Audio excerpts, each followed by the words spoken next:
وہاں آ کر کے سوال کر لیجیے. بارک اللہ فیکم. بہت شکریہ بھائی. اگلے گیسٹ ہے ام عفان. میں آپ کو ایڈ کر رہا ہوں, آپ اپنا سوال کریں. السلام علیکم ورحمۃ اللہ وبرکاتہ. السلام ورحمۃ اللہ وبرکاتہ.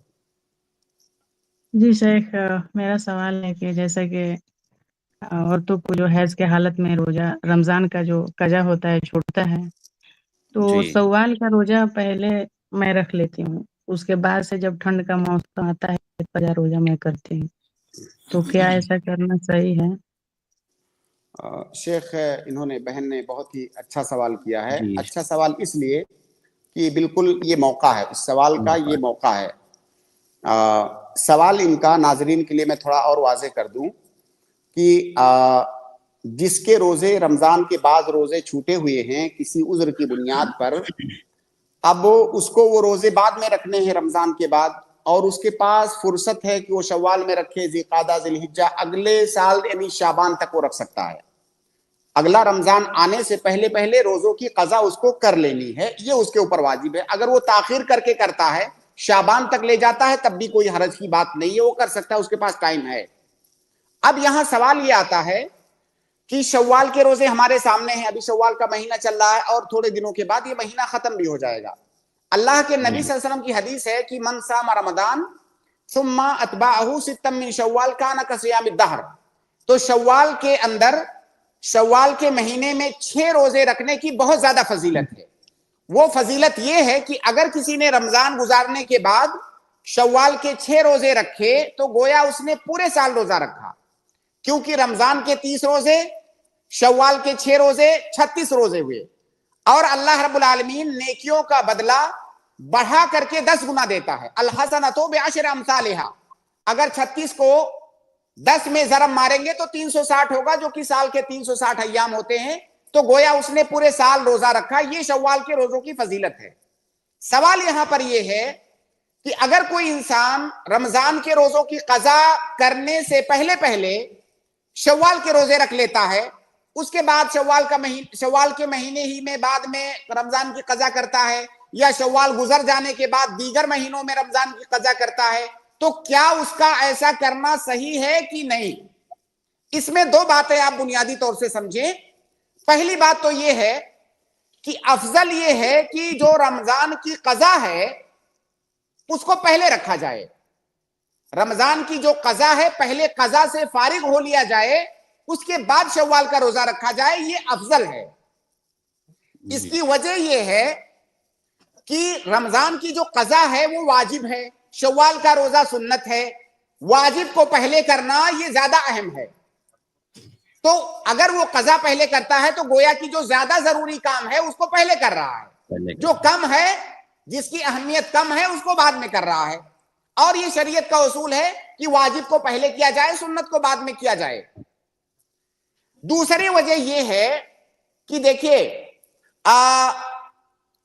اس مسئلے کے اندر علماء کے درمیان اختلاف ہے کہ کیا کوئی آدمی پہلے شوال کا روزہ رکھ سکتا ہے کہ نہیں قضا سے پہلے.